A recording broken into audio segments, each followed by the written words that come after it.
Just quickly before we get into this review, I am super excited to let you know that 2 new art books I created are available now worldwide. The books are Roller Derby Girl Gang, an art anthology, and She's a Wildcat, The Art of Candy. Since you're watching this channel, you probably appreciate a good art book, and so I would be incredibly grateful if you'd consider checking them out. Instagram is the best place to go to find out more about the books, or just follow the top link in the description to find out where you can order a copy.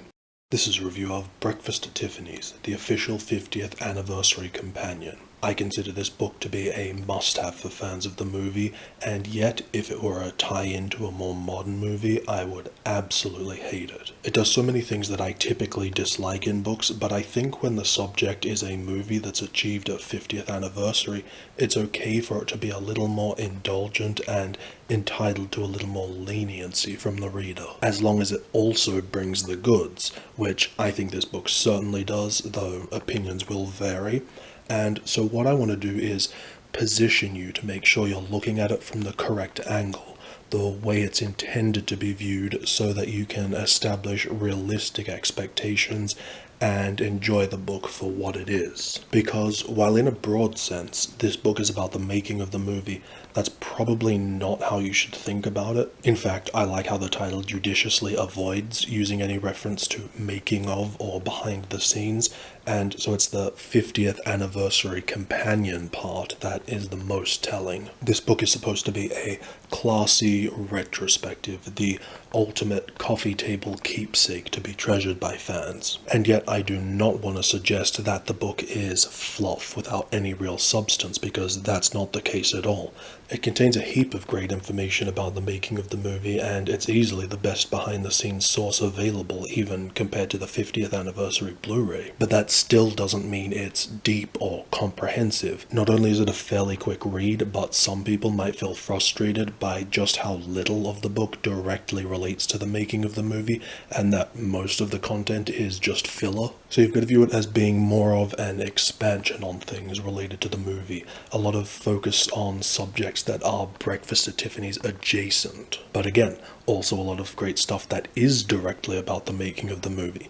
It walks a very fine line really well, I think, which makes me try to be very careful not to oversell or undersell the substance of the book. But I think one of the main things to consider with books like this that are on older movies is how understanding are you willing to be? How much slack are you willing to cut it, due to the fact that it can be really hard to create an entire book on a movie from a time when they weren't so exhaustively documented. And of the records that do exist, tracking them down can be an almost impossible challenge, especially anything that's been lost or destroyed. What resources was and wasn't the author able to access? Although in this case the book is an official Paramount supported endeavor, so it seems like the author, Sarah Gristwood, has thankfully had access to most everything, which results in some of my favorite parts of the book that I'll mention later. But even so, there's also the severe handicap of not being able to create a whole lot of new insight, since most of the people involved in making the movie are no longer around to be interviewed. So there's a lot of reliance on existing material,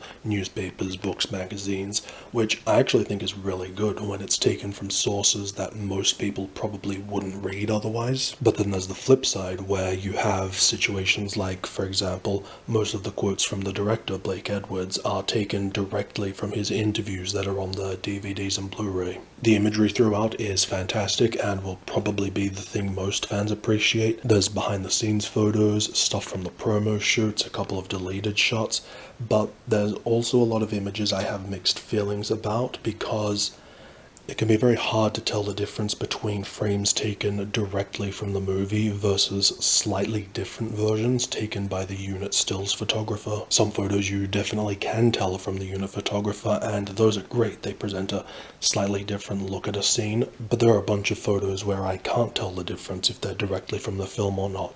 Even though usually I absolutely hate stills from the movie and books, but for older movies I think it's fine, since there may not be a whole lot of other imagery to use instead. But for this book specifically, I am a little disappointed, since I know for a fact Paramount has other behind the scenes photos, promo photos, and deleted scenes photos for Breakfast at Tiffany's that aren't in the book. And so I think those should have been used instead of these stills that appear to be identical to what you see on screen, especially because, as you've no doubt noticed, this book does mostly use full page and full spread layouts for its images, and so you'd hope that it would be something more worthy to warrant taking up so much space. So as we finish up the flip through, I think it might be a good idea to just go through the contents in order to get a better picture of what the book covers. So it starts out with discussing Truman Capote and the original novel with a focus on possible inspirations for Holly.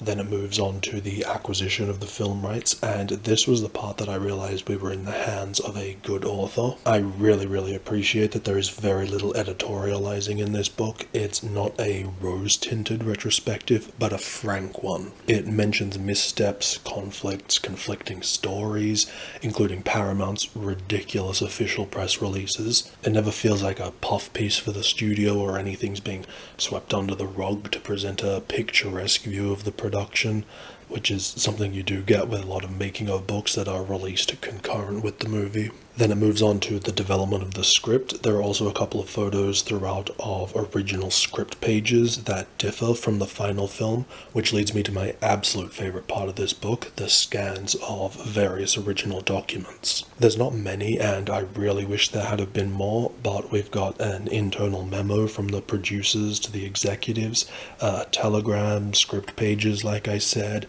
the Moon River sheet music, and the best of the best, the letter from the MPA following their review of the script telling the producers what parts they'd have to cut in order to be approved.